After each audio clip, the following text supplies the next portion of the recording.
Okay, hello, I'm Heather, and I did make a couple of notes that I wanted to talk about in this particular video. Part of it is that it's sort of a disclaimer because I was thinking about myself when I find a YouTube channel that I really dig. I often will look through all the videos and go, "Oh my God, there's so much to watch!" And if it's a pretty new channel and there's only a handful of videos, sometimes I feel some pressure maybe to watch all of them and to keep up with them. And then my favorite creators, when they're going live or I see that they've posted new stuff, my very favorite ones, I try to watch like every video. And it's just not possible because there's just too many that I want to see with some regularity. So I can imagine that there might be someone eventually out there who really digs whatever I'm putting on this channel. They really dig whatever Corinne's doing. They're following her everywhere. And, this channel in particular, the art of processing, is a baby brand new. And I know that some people will be coming to it for the first time, and I kind of want them to see more videos than they'd be willing to sit down and watch in one sitting. Because that's not really the goal. The goal is I'm trying to build the library of videos that are already on there so it looks like a real active channel. I also know from a great deal of study that posting daily really increases, YouTube's awareness of my channel. And I'm practicing. I'm practicing getting in front of the camera more often again. I'm practicing sharing myself. Honestly, in a lot of ways, this channel, The Art of Processing, for both Corinne and I, is not only a place for us to really express ourselves vocally and on camera, but we're also expressing ourselves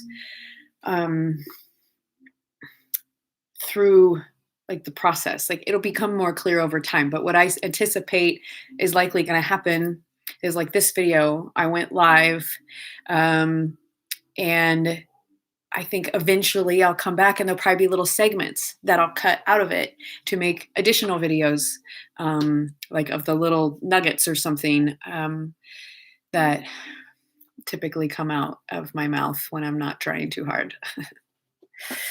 So definitely, if you happen to be one of those people who shows up to a YouTube channel and you decide you really dig it, and then you feel like you got to watch all of it, it's okay. You don't have to. Just the videos that really call to you. And what that also is teaching me is it'll show me kind of which ones attract the most attention and what people are kind of into. And not that Corinne and I are going to change what we're doing to get your attention. We're really doing this first and foremost for ourselves. But it will be educational. So, I've heard from other YouTube creators that the title, the title is absolutely critical. Well, I still need a lot of practice writing titles. So, so if I see what videos people are interested in, then that kind of gives us some information about what kind of stuff that if we feel excited about doing, we do more of it. So that it's information. When I see likes and subscribes and watch time and all that, it's interesting data and it's exciting. And this is like a fun game in a lot of ways. So, okay. So that part of the disclaimer I feel is done. Okay. Now what I'd like to share about is some of the specific themes that are coming up for me in this current week of my life. When I'm recording this, I think it's June 3rd today. And I notice a very distinct pattern where most weeks for me have a pretty distinct theme. And I don't often pick up on it until a little later in the week. So I'm trying to practice paying attention so that maybe I can pick up on it a little earlier in the week. And then what the rest of this video will likely be is essentially like a journal entry for myself. And I wrote some notes about this part specifically,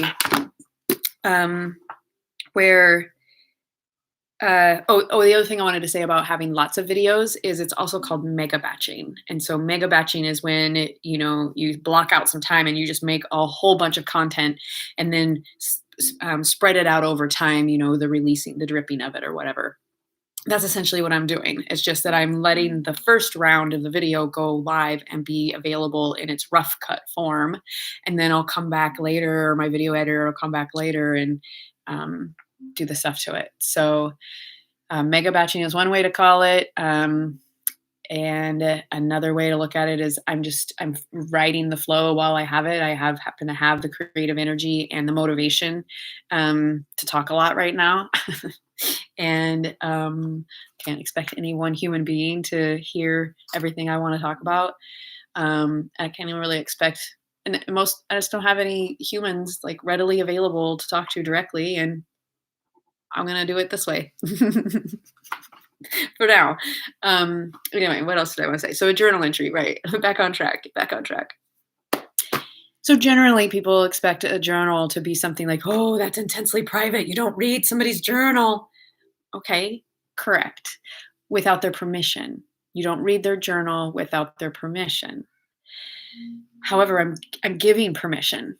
I'm inviting you into my process. So by the sheer fact of me posting this video, I am giving you for full permission to witness my video, to watch me, to interact with me, to ask me questions, to offer, experiences of your own that feel familiar, whatever you feel moved to share. Please do.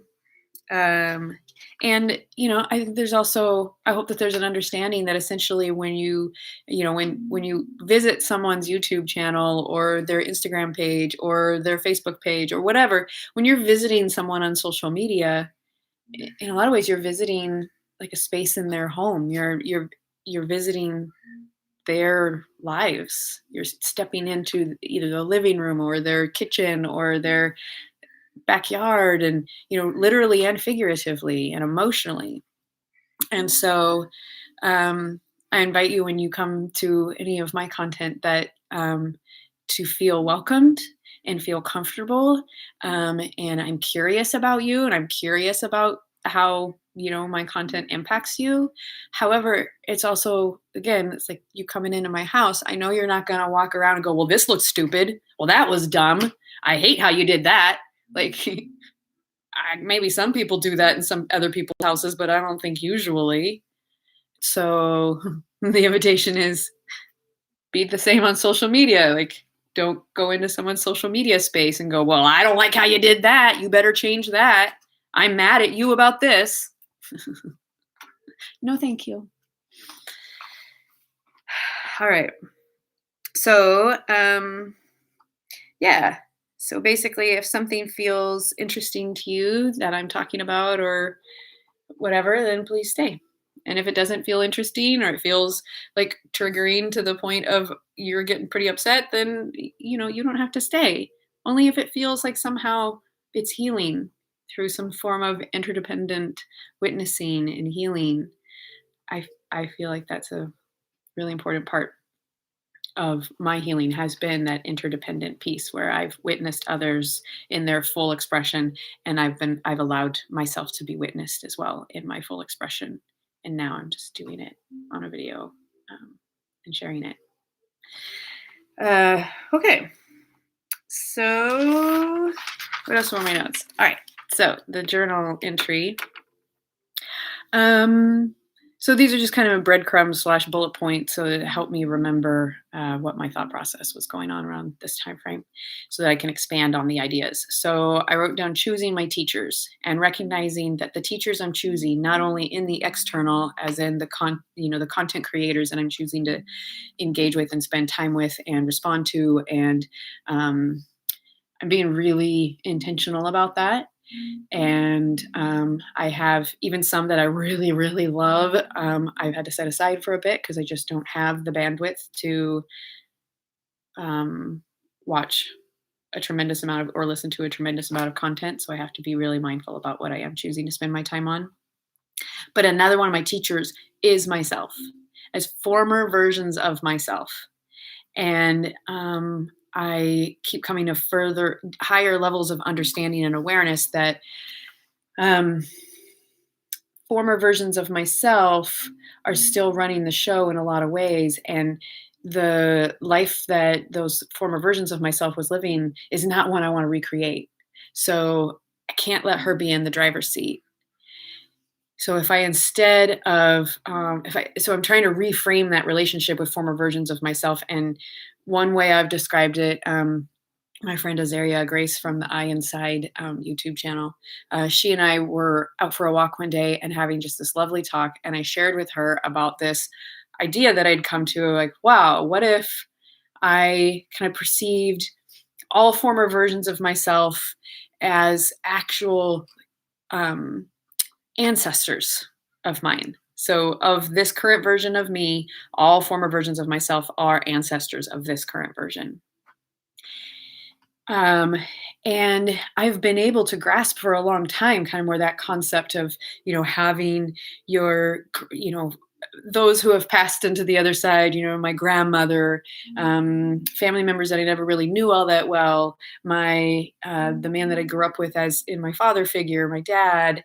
I have all of these people who have passed and are no longer alive. It's easy for me to visualize that they're there as my ancestors, and that sometimes they kind of show up and whisper in my ear, and I hear what they would say if they were with me in that moment, or what they might suggest. Um and in most cases it's really kind of their higher selves coming forward, especially those who passed a long time ago. um so if I reframe the former versions of myself also as ancestors, then I can still welcome their wisdom. I can welcome their um, fears, their advice. Like I can be open to it, and but I also can look at it in the same way as I do with my ancestors from the spirit realm. Is I am a sovereign being. I make my own choices. I welcome the wisdom. However, I still have free will, and I'm still gonna make the choice that I, in this moment, from this level of awareness, feel is the best choice for me. That also kind of puts a little separation between myself and my former versions of myself. Because I've been struggling very much with kind of this feeling of I hate myself. A lot of versions of my former self I actually hate. I hate her. I don't want to hang out with her. She's a fucking asshole. I don't want uh, I don't want to talk to her. I don't want to share any time with some versions of my former self.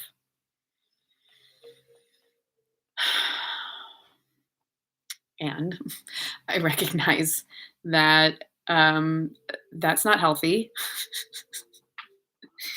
At some point, at some stage, I am going to need to integrate those pieces of myself, even that I find really uncomfortable and that I really don't want to welcome. Um, and by seeing it, I'm just kind of trying to, maybe I want to stop here and maybe come back to this piece a little bit later. I think I feel like that thought form is complete for now. Okay. Um, oh, it's also this vision of like the committee sitting around a big table, and I, as my current self, get to sit at the head of the table, and I'm the one who makes the final decisions, as if I were like the president of the company or the CEO or whatever, whoever's like fully completely in charge at the top, take everybody into account, but then really kind of make the decision, even if it's an unpopular one. So that's me now. Everybody else is seated at the table. So that's another way I like to visualize it. And that actually feels even easier to access because I've had way more experiences sitting at a conference room table with a wide range of people at varying levels, of influence, and um, everybody, seeing how some people got more voice than others, but we all still got heard. So, um, okay. I also want to come back to thoughts about time traveling. There was a video I watched recently that this new gal that I just recently discovered, she has 13 subscribers right now. I met her through Jolie Dawn's Dare to Prosper challenge that's wrapping up now. What's her name? Shannon Kelly Thomas. So we even have a surname in common. She did a little video about talking, basically talking about, integrating her child self, and also about this beautiful conversation she had with a 4-year-old. That was kind of that this 4-year-old was letting her know what we in the world need to do, and it's this whole thing about black holes, and I don't know. I can't explain it, but it was interesting to me, and I was like, "Oh, I could totally imagine a 4-year-old saying stuff like that and being totally interested in what they're saying." Um, and Shannon was talking about time traveling. Um, let's see. Oh, I am noticing I need, um, I'm getting back to yoga. I had this whole snafu yesterday where I wasn't able to see my physical therapist, and now I'm recognizing as like, okay, I'm getting a big enough, long enough break from my physical therapist that I can reasonably say the next time I see her in about a month, look, it felt very strong to me that I needed to start doing yoga. I definitely modified per your instructions. I'm going to replace the positions that I'm not supposed to go into, which are downward dog and anything like that, and any hamstring stretches, any forward folds, none of that. So I'm going to replace all of that with like intuitive movement. And I anticipate that it really actually helping me quite a bit, kind of move through a lot of this stuff that's trapped in me right now, and a lot of the pain I'm feeling in my physical body. Oh, okay. Another thing is one of my orientations over the past handful of years has been, okay, I see what I'm doing. I see what I've done in the past in this situation. I'm going to do the opposite. And recognizing that the opposite is actually a little too extreme of a swing. So now I'm coming more to the place of let's choose just different. And I have so many amazing options available to me now that I've learned so many more tools. So, like, here's an example. So, this morning, I woke up, I slept really poorly. I woke up this morning feeling really fucking crabby. And it was about 6:30. And if I got up and like moved around a little bit and kind of did my bathroom stuff, I could be ready by 6:45 to join a women's group that my cousin Aransas leads every morning, every weekday morning. And so instead of kind of forcing myself to sit alone in those horrible feelings, which it probably would have been kind of hard to transition to shift out of those feelings very quickly on my own, I went ahead and logged into her call, and it's all audio. There's no visual at all. And I got to have a few moments actually just with her, and I cried a little bit and said how I just really fucking wish that this current phase of my life is just fucking over because it's awful. And she reassured me that I was in the right place and that and she was right. And so the very first thing I did this morning was connection. That's something that's different. I usually wait for later in the day to have connection because I'm kind of afraid of how I'll be received. But since I've found this women's group, they receive me however I am. And so now at this point, I've been there maybe 10 times, and sometimes I cry, and sometimes I say really wise things, and sometimes I'm just really quiet, and they welcome me however I show up. So that was something I did different, was going towards connection instead of isolating. It was different for me to do yoga this morning because it's been restricted. It's been taken off my menu for several months now. And almost 6 months. It was in January that she told me to stop doing yoga. And she's actually said that she anticipates me not being able to do yoga for years. So that's why I think she's not going to be happy when I tell her I'm doing it again. But I'm doing it anyway. And with modifications. I think it is too extreme to just throw out yoga altogether. So I'm modifying. I feel like another thing I'm working on lately is kind of becoming aware of and shifting my addiction to busyness, my addiction to cortisol that's activated by busyness, drama, all of that kind of shit. I am pulling myself out of so many commitments and simplifying. I had some other notes on here. Like, this is on the art processing, all these videos I'm making are also kind of like pilot episodes. So, when there's a cool show that starts, sometimes it's sort of fun to not know that it's awesome until after it's already well underway. Then you can go back and watch the pilot episodes and then really see the evolution. I think that's sort of fun. So we're working out the kinks. All right. So I am reminding myself here that I'm going to start using my project management program a whole lot more, called Asana again. I'm going to start for a long time, I've had the idea of I need to spend at least 15 minutes a day just kind of doing a brain dump. And I haven't been doing it for a really long time. And so there is a lot of detritus like floating around in my head that just needs to be fucking written down so that I remember to do it.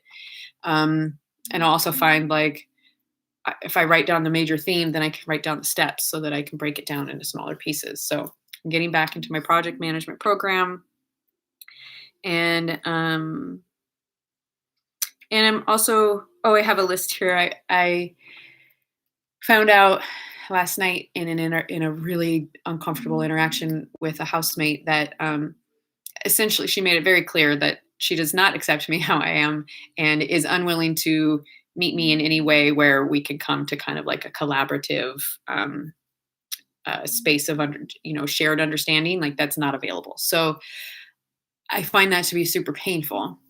So instead of spending energy and time thinking about her, like I already had been, I was like, well, I want to think about the people who actually do appreciate me exactly as I am and who I have like shared enough time with and enough connection with that I understand that I am safe with them and they feel safe with me. So I made a list of the people who actually do appreciate me exactly as I am, even right now, even lately, with all this chaos and difficulty I've been navigating. These are the people who have stayed in touch with me. And I just remembered another one. So I have 1, 2, 3, 4, 5, 6, 7, 8 people on the list who have reached out to me very recently. Oh, 9. Oh, here's another one, 10. Okay. And currently there's really only 2 who are actively avoiding me and say, I don't want anything to do with you, who I want to be in connection with. Everybody else who doesn't want any connection with me, fine, that's cool. So, okay.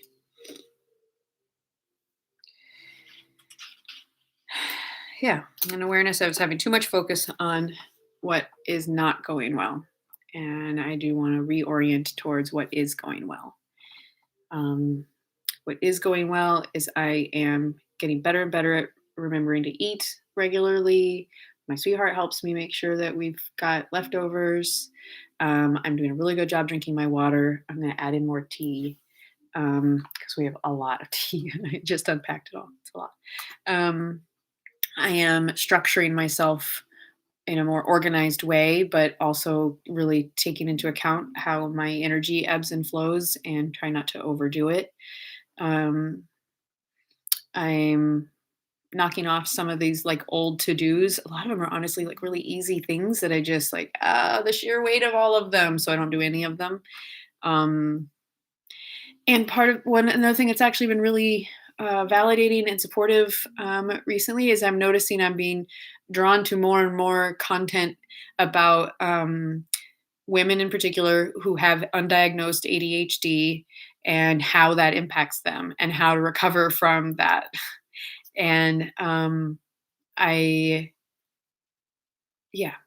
feel like that played a pretty big role in some of the difficulties of my experience of life. And I think it's going to help me as I come to understand more and more what parts of my behavior and perspectives and way of being are called ADHD indicators and what maybe are parts of just being a very sensitive person and what are parts that are, I don't know, like what's my organic self? Trying to tease it all out. So, okay. Oh, and another thing that I recognized is one of the things that's been extraordinarily painful for me in, like, say, my former marriage or with my daughter is that if we don't get the opportunity to talk at length with some regularity, then we really just lose touch with each other. And like with my ex-husband, I didn't keep up with him as he was evolving fairly rapidly once he gave up drinking and was going through a 12-step program. He actually went through about a year and a half, where he probably was making pretty significant changes within himself. And I didn't really recognize that's what was happening. I didn't have the wherewithal or the wisdom or the tools to keep up with him. All I knew was that he was changing really drastically, and I was trying to figure out what was going on and how we were going to move forward. Um, and he just kept pulling further and further away, um, rather than wanting to turn towards working it out. And so it's really difficult. I find it really difficult to have have somebody who I feel like there's a built up misunderstandings, built up resentments, built up frustrations, all this kind of stuff, and we haven't gotten a chance to get any of it out of the way.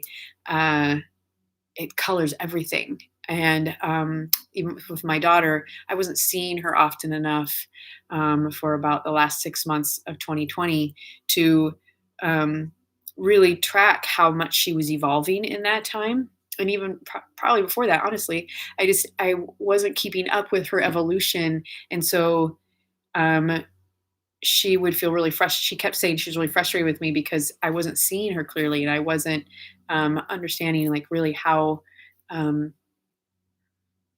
capable she was. She thought I was still seeing her through old lenses, and I'm like, well, I haven't seen new evidence. I don't know that you've changed. I didn't know that you've changed this much. And and there's this piece about people wanting to go at my pace, which sometimes takes a really long time for me to feel ready to talk with someone. And that was one of the issues with my ex-husband, that went after the divorce. Sometimes I would take a while to respond because I was trying to figure out exactly I wanted to be my best self when I responded. And so I was really thoughtful about it, and it would take a while. And he perceived that time frame to be rude. And I have this situation where this woman that I don't know all that well, but we've met in a kind of an authentic relating sort of way.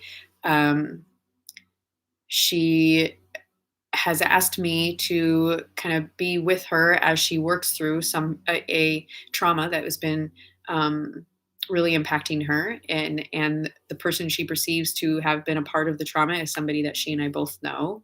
And so since I know this other person, and because she perceives me as somebody who's able to hold this space, like, she's asked me to have an extensive conversation with her about it. So the keys here is this really this process that she wants to have literally has nothing to do with me.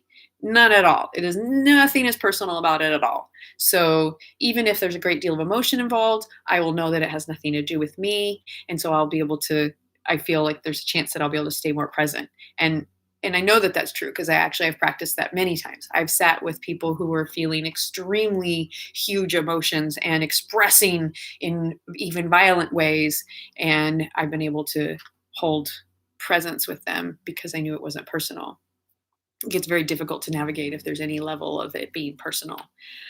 So that's something that's really great about this situation. The other part is this woman has said, you know what? I'm in no particular hurry. This thing that happened was years ago, and if it takes a couple of months for us to get around to having this conversation, that's okay. And I keep noticing that as time marches on, I feel like, oh, I got to get back to her. I got to say, hey, I'm still thinking about you. And but I keep remembering what she said. No, it's like, it's okay if it takes a little while. I can go slow. I'm open to it taking time. And so feeling that honesty from her, trusting that that's actually accurate, I'm able to notice in another relationship where the person said, oh yeah, take all the time you need. But clearly that wasn't really what they meant, because now it's become clear that, this other person who I'm having a trouble with in this area is like, I wanted to talk to you at, say, 12:30, but I didn't bother to tell you I wanted to talk to you until 12:30, until noon. And I had instead told you I can do whenever, but really that wasn't true. Really, I really was only available at 12:30. And if you're not available at 12:30, then I can't talk to you until next week or something. So the words and the actions are not matching. And by seeing that contrast between these two different people, I was able to recognize it a little more quickly. So I'm grateful for that. And I look forward to working with that woman who's open to, wants to release something, wants to clear something. And I look forward to the opportunity to hold that presence for her. And hopefully she'll find what she's looking for. And it's really and she's just said, I want the opportunity just to tell my story and not have it invalidated. And what's funny is ever since she stated that, I've recognized all these different places where my story gets invalidated, and I'm having a traumatic experience over and over and over again, like the one that she described, just with different details, different people, different details. So, okay. I think it's time for a shower. Yeah. Take a shower. I have some errands to run, and my battery's about to die. All right. Thank you for being on the receiving end. Have a great day.